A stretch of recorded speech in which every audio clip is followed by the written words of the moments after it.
Dear Santa, please send me a dad. Her letter to Santa ended up on the desk of a lonely billionaire. Winter wrapped New York City in its sharpest cold. Wind sliced through narrow streets, sweeping fallen snow into corners like forgotten memories. It was the kind of cold that settled in the lungs and stayed there. 5-year-old Julia Carter pulled her scarf tighter, breath fogging the fabric as she coughed. A dry, persistent sound that never left her when the weather turned. Her small hand gripped her mother's tightly. Angela Carter walked briskly. 28, slim, pale blonde hair twisted in a bun. Her coat was too thin for the temperature, but she never complained. She worked 2 jobs, cleaning offices at night and helping at a discount store on weekends. Whatever money she had went toward rent, groceries, and Julia's medication for her chronic respiratory issues. Their apartment sat on the 5th floor of a rundown building in Queens. 1 room, 1 bed, a flickering space heater that barely worked. Nights were cold and quiet, except for Julia's cough and the soft hum of the city below. Every Friday, before her shift, Angela stopped outside a fast food place and let Julia sit by the window. Inside, children laughed, ketchup on their fingers, while their fathers lifted them into high chairs or fed them pieces of fried chicken. Julia never asked to go in. She just watched, cheeks pressed to the foggy glass, eyes wide, chest rising with soft wheezes. She never said a word, but Angela saw her reflection in the window, in the golden light, and it made her ache.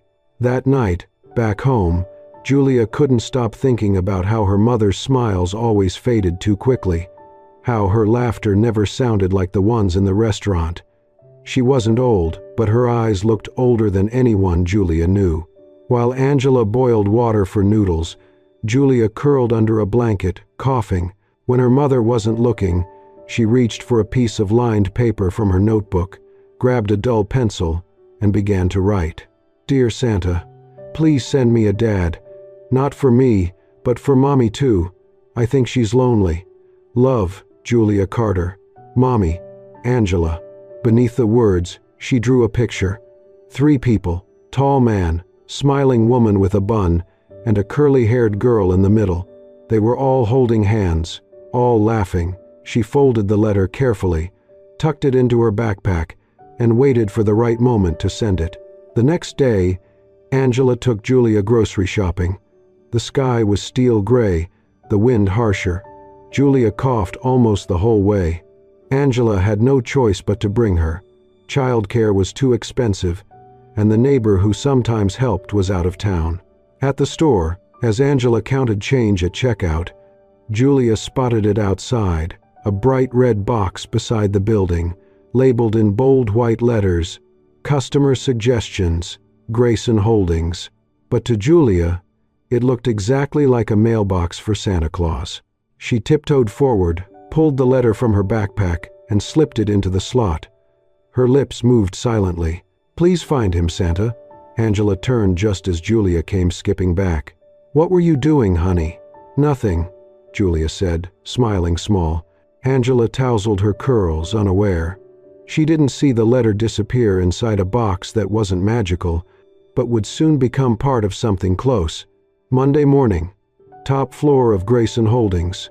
CEO Kevin Grayson sifted through a pile of printed customer feedback left by his assistant. 34. Sharp-suited, brilliant, emotionally distant, he reviewed the notes with mechanical focus. Most were the same.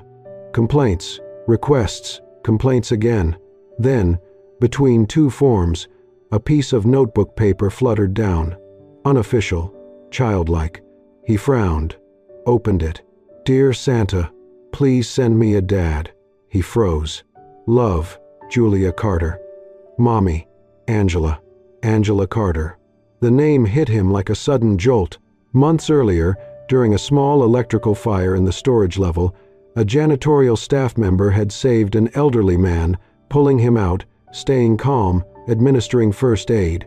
She refused any reward. He remembered going down himself, saw her, ash on her cheek, hand burned, blonde hair pulled back, eyes steady. Angela Carter. Now, her child had written to Santa, Not for toys, but for a father, for her mother. Kevin stared at the drawing. 3 stick figures, smiling. Something caught in his chest. Outside his window, snow had begun to fall. Soft, slow. He held the letter. He didn't smile, didn't speak, but he didn't put it down either. And for the first time in years, something inside him whispered, "Don't ignore this." The office was quiet, the early winter sun barely piercing through the tall glass windows of the Grayson Holdings headquarters. Kevin Grayson sat at his desk, sifting through the weekly collection of suggestion box submissions. Most were typed, stapled, and organized into neat stacks by his assistant. He read them with the same detached focus he applied to every task. Efficient, emotionless. Better lighting in the employee break room. Security needs to double-check ID badges at the west entrance. Please fix the vending machine on floor 7. It ate my dollar again. Kevin barely blinked. It was routine, predictable, forgettable, until his fingers brushed something different. A small piece of paper, hand-folded and tucked messily between 2 formal complaints. No header, no office stationery, just faint pencil markings on the outside, and a crease down the middle as if a child had pressed it shut with careful, clumsy hands. He unfolded it slowly. The first line stopped him cold. "Dear Santa, please send me a dad." Kevin stared at the words for a long moment. Not a joke. Not spam. He read on. A simple drawing. 3 stick figures. A tall man, a woman with a bun, and a small girl between them holding their hands. All 3 were smiling. Below, in uneven print, "Love, Julia Carter." "Mommy, Angela Carter." Kevin froze. He did not recognize the drawing, but the name, Angela Carter. The name that had stayed in his memory since that day in the warehouse 3 months ago. There had been a minor electrical fire, smoke, confusion. One of the senior maintenance workers collapsed from light smoke inhalation. And while the emergency team hadn't yet arrived, someone had already acted. Not a manager, not a safety officer, a janitor. He had arrived at the scene moments later, per protocol, and saw her kneeling beside the man, blonde hair loose from her clip, sleeves rolled up, voice calm as she supported his breathing and wrapped his shoulders in her own coat. Her hand was slightly burned. He remembered offering to call medical assistance. She declined. "I'm fine," she'd said. "It's just something anyone would do." But it wasn't something just anyone would do. She had gone back to cleaning, ignoring the soot on her hands. Quiet, unassuming. That was the moment he'd remembered her name. Not because she needed recognition, but because he couldn't shake the way she reminded him of someone else. His mother, a woman who had scrubbed floors, worked night shifts, raised him alone, and who had collapsed one day without anyone there to help. Now, her daughter, Julia, was writing letters to Santa, not asking for toys, not for games, but for a father, for her mother. Kevin read the line again. "Not for me, but for Mommy too. I think she's lonely." His chest tightened. He leaned back in his chair, staring at the ceiling, blinking hard. A memory surfaced, him at 6 years old, curled under a blanket, writing in a journal because they couldn't afford postage. He had scrawled the same thing. "I wish someone would help my mom." He hadn't believed in Santa, but he had believed in hope. And now, 30 years later, another little girl had placed that same hope in a red box outside his building. A coincidence? Maybe. But it didn't feel that way. Kevin looked again at the letter. The lower corner had a slight water stain, maybe from the snow, or tears. The handwriting was shaky. This was truly a young child. She had written carefully, deliberately, and every word had landed like a quiet plea. Something stirred in him. Not obligation, not guilt, something else. He found himself wondering, why is Angela still struggling like this? Why does her daughter feel the need to wish for something so fundamental? Why now, right before Christmas, is this letter on my desk? Kevin didn't believe in fate. He believed in systems, control, outcomes. But this letter, This was not part of a system. It was personal. He placed the drawing back down on his desk. Next to it, the letter. There was no corporate protocol for this, no line in the employee handbook telling him how to respond. But he knew one thing. He could not ignore it. Kevin stared out at the snowy skyline for a long time. Then he said, under his breath, as if the words surprised even him, "Julia Carter, Angela Carter, I need to know more." Not out of pity, not because he felt responsible, but because, after all these years, his heart, long frozen, had just moved. Angela Carter's days blurred together like the gray winter sky above New York, monotonous, heavy, and unyielding. Her shift at Grayson Holdings started in the late afternoon and ended well past midnight. After clocking out, she moved to the warehouse where she handled inventory until 2 in the morning. She barely spoke. She barely slept. But she always smiled when she came home. Her daughter, Julia, was waiting on the couch, wrapped in a blanket, her small body curled tight against the cold. As Angela removed her shoes, she coughed, softly at first, then in short bursts that made her lean against the wall to steady her breath. Julia walked over, rubbing her eyes. "Mommy, I'm already big. You don't have to work so much." Angela knelt down, brushing a curl from Julia's cheek. "I'm okay, baby. We're okay." But the warmth in her voice couldn't hide the fatigue in her eyes. At work, Angela moved like a shadow, efficient, invisible, forgettable. She greeted people politely, but never lingered. She volunteered for extra shifts, stayed silent when others complained. "She's kind," someone once said, "but it's like she's carrying a whole world we can't see." Angela didn't mind being invisible, until one small moment made her seen. That day, the cafeteria was quiet when Angela picked up her dinner, a tray of soup and bread. As she turned toward a table, another coughing fit hit. Her hands trembled, and the tray slipped, crashing loudly to the floor. The room went still. A few interns nearby exchanged looks, some laughing softly. Angela said nothing. She dropped to her knees, picking up the mess with shaking hands. Kevin Grayson walked by. He paused. He didn't speak, didn't help, but his eyes lingered for a beat longer than usual. Later that week, their worlds quietly touched again. Julia had coughed through the night. She had a mild fever, and daycare wasn't an option. With no one to help, Angela brought her to work, asking permission for Julia to stay in the break lounge near the warehouse. She wrapped her in a scarf, handed her crayons and paper. Julia promised to be quiet. Kevin was walking through the basement on his end-of-week inspection when he noticed a small figure sitting alone. A little girl with brown curls, drawing on her knees, a thick scarf wrapped around her neck. She coughed into her sleeve, eyes focused. He slowed his steps.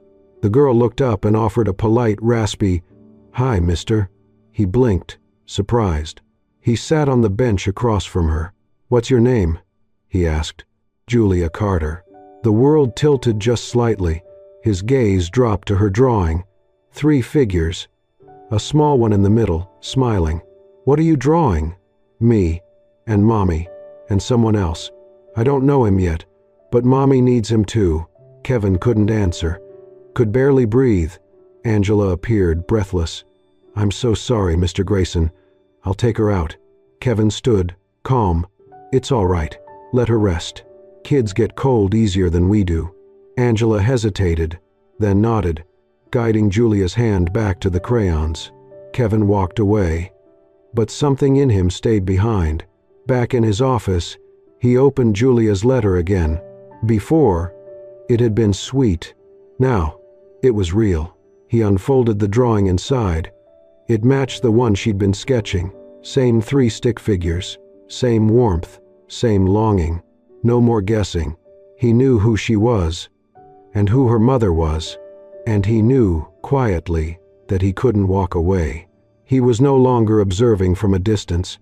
He had stepped, gently, unexpectedly, into their story, not out of pity, but because something inside him had finally responded to a call he'd buried for years. Kevin Grayson was no longer the same after meeting Julia Carter. He told no one. He changed no routines. But something in him had shifted. Quietly, insistently. He could still hear her voice in his head. My mom needs him too. Since that day, he had started noticing things he never had before. The staff lounge for evening janitors, too cold, too dim. He had facilities check the heating units and quietly approved a small budget increase for better blankets and basic supplies. No one knew that the post-it note on the back of the thermostat, "There's a child here sometimes. Please don't let it drop below 75 degrees Fahrenheit," had been written by the CEO himself. The next step came more deliberately. That Saturday, the company hosted their Weekend for Warmth initiative, volunteers distributing meals to the homeless downtown. Usually, middle managers and marketing interns signed up, hoping to score points with HR. But this year, Kevin made a personal request to one employee, Angela Carter. "You have medical training," he said simply, "and you stay calm in emergencies. I want people like you out there, not just photo ops." Angela blinked, surprised, but nodded. That morning, she arrived with Julia bundled beside her. The little girl held tightly to her mother's hand, a slight cough still lingering. Kevin met them outside the van. His voice was low, his gaze kind. "Good morning, Julia." Julia gave a shy wave. "Hi." Again, Angela smiled politely, unsure what to make of it all. As the volunteers passed out meals and blankets, Kevin watched the mother and daughter. Angela moved with quiet confidence. Julia helped too, handing out water bottles with quiet focus. Midway through the morning, Julia began coughing again, wrapping her arms around herself. Kevin wordlessly slipped off his dark wool scarf and wrapped it gently around her neck. "This one's better than cotton. Keeps the back of your neck warm." Angela moved to object. "She's okay, Kevin gave a small shake of his head. "I had the same cough my whole childhood. Trust me." Angela's eyes met his. Something uncertain flickered in her face. Then she simply said, "Thank you." After the event, Kevin suggested they stop for dinner. Not a formal restaurant, just a small diner nearby. Julia's eyes lit up. "Can we get fried chicken?" Angela hesitated. Kevin nodded. "Sounds perfect." The three of them sat in a booth under soft lights. Julia chattered more than usual, telling Kevin about her drawings and how she once thought Santa was the pizza guy. Kevin laughed, genuinely. A sound even he hadn't heard in a long time. Angela watched. Something about the way he listened to Julia, how he answered each question with patience. It unsettled her, in the best way. When the food came, Julia clapped her hands. "Mommy, it's like we're in a Christmas movie." Angela smiled, still adjusting to the strange warmth of it all. Kevin, sensing her hesitation, shared a story. A Christmas when he was 10.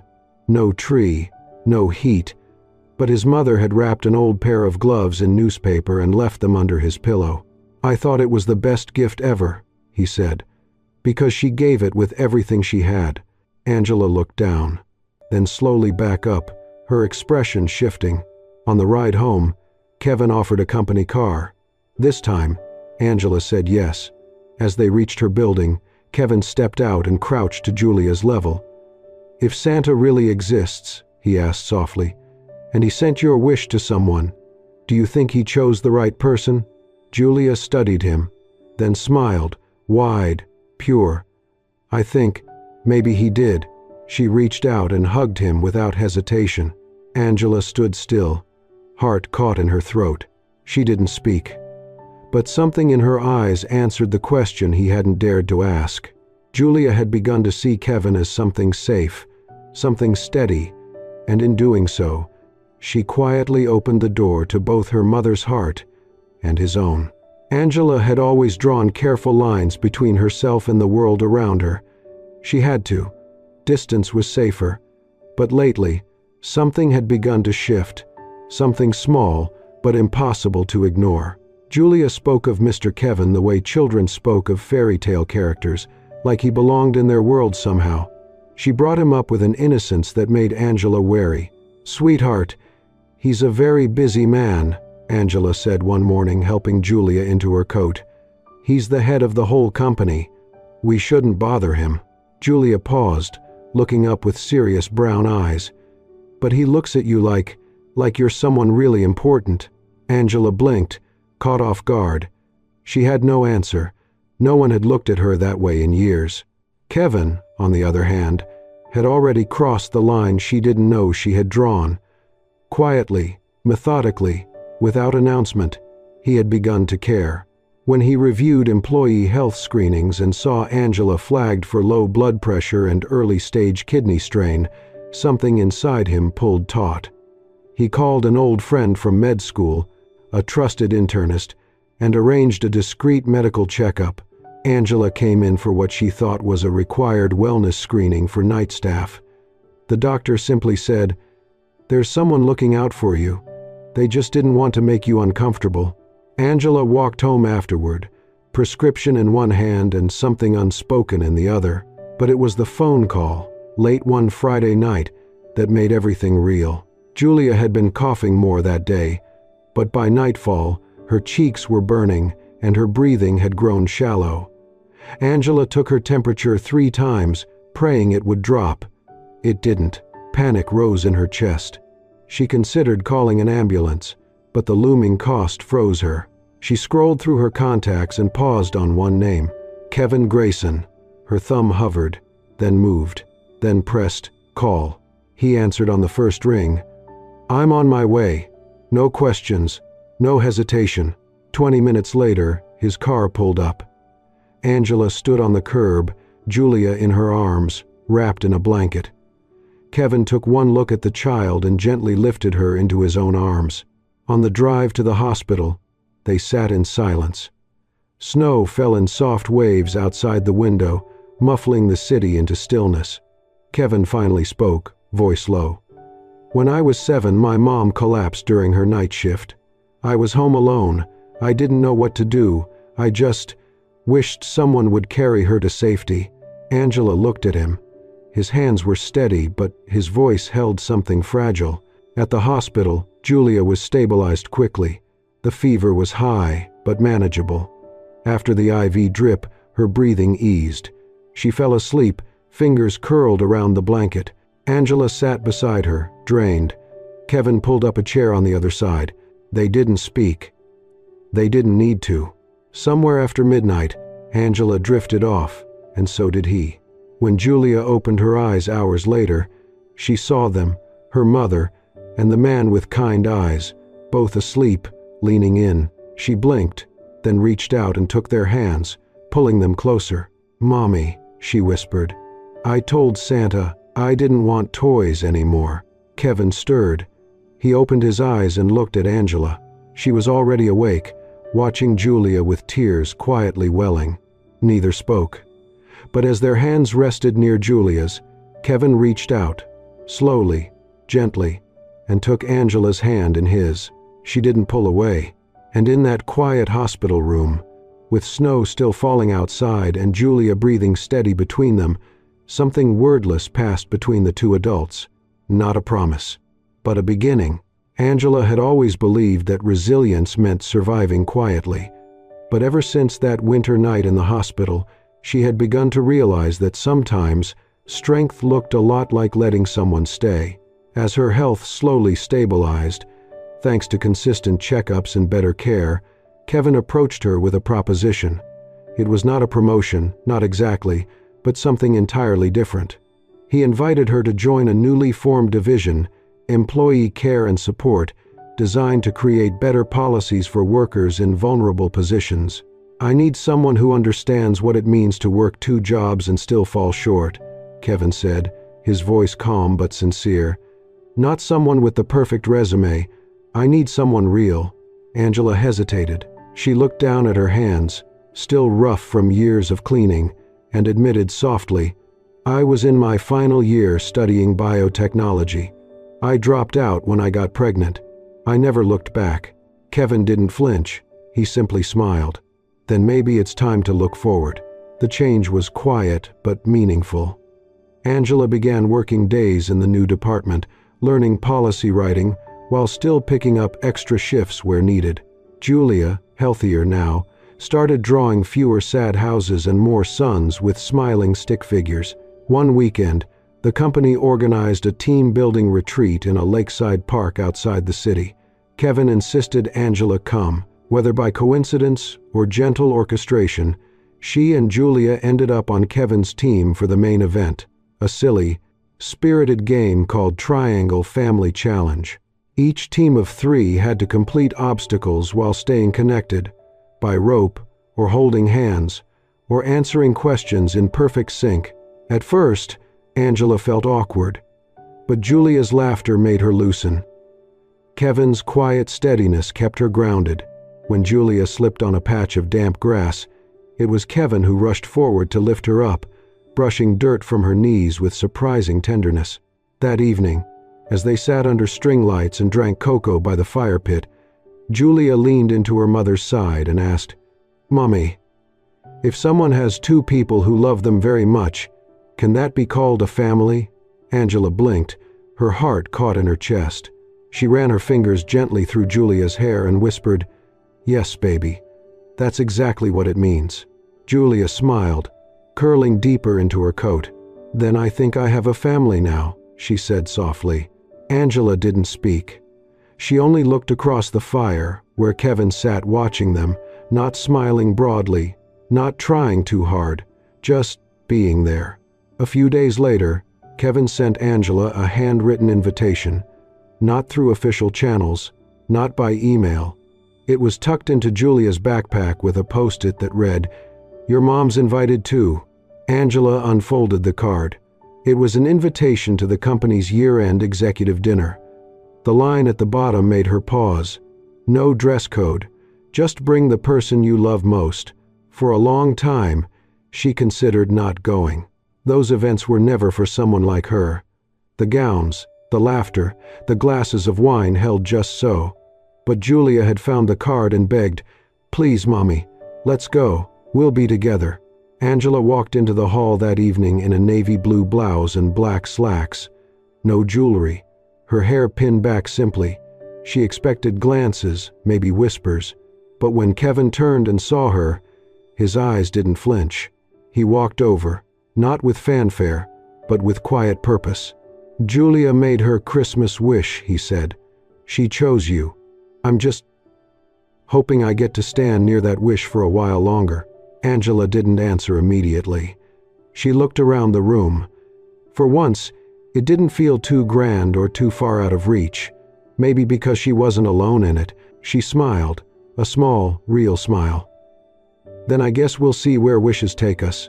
They sat beside each other that night, not touching, not declaring, just 2 people, once strangers, now quietly circling the gravity of something neither had expected. And somewhere across the room, Julia watched them and beamed. Christmas Eve arrived under a dusting of fresh snow. Lights draped across balconies and storefronts, casting a soft glow over the city. Inside their modest apartment, Julia sat at the edge of the bed, a blanket around her shoulders and a faint flush on her cheeks. Angela touched her forehead. Still warm, but manageable. "You should rest, sweetheart," she said. Julia shook her head. "I have to go. I have to thank Santa." Angela smiled knowingly. "Because he sent Mr. Kevin," Julia added. "And that was the best present ever." Angela chuckled softly, wrapping a scarf around her daughter's neck. "Well then, we can't be late." That morning, as Angela sorted laundry, an envelope slipped under the door, cream-colored, handwritten. No logo, no formal tone, just one line. "Warm Christmas dinner. No dress code, just bring the one you love most." Inside was a card printed with a familiar drawing, Julia's sketch of 3 smiling figures under a crooked tree. Kevin had kept it, and now he'd turned it into an invitation. Angela stood still for a long time, holding the card. It wasn't grand, it wasn't polished, it was something deeper, an open seat, a quiet welcome. That evening, they arrived at Kevin's building. He was already waiting downstairs. Julia ran up first and hugged him tightly. "I brought Mommy's gift too," she said proudly. Kevin leaned down. "Then I guess I get 2 presents tonight." Angela laughed, a soft, genuine sound that felt unfamiliar on her lips. Upstairs, the apartment was simple but warm. A small Christmas tree blinked gently in the corner. Dinner was already set out: pasta, salad, and slightly burnt butter cookies Julia had helped bake. Kevin bit into one and smiled. "Tastes just like the ones my mom used to burn on purpose." Said it made the edges crispy. Angela raised an eyebrow. "Did it?" He grinned. "Not at all." She looked at him quietly for a moment. Then softly, "You don't talk about her much. Do you miss her?" He glanced down. Nodded once. "All the time, especially tonight." Angela didn't ask more. Her silence was enough. A kind of understanding passed between them. After dinner, Kevin walked with Julia to the tree. She sat cross-legged on the floor, rummaging through her pocket. "I have one more thing," she whispered. She pulled out a folded piece of paper and handed it to him. "Dear Santa, I think I already got my gift early. But if it's okay, can I keep it forever? Love, Julia." Kevin read it slowly, his throat tightening. He looked at Julia, then gently pulled her into a hug.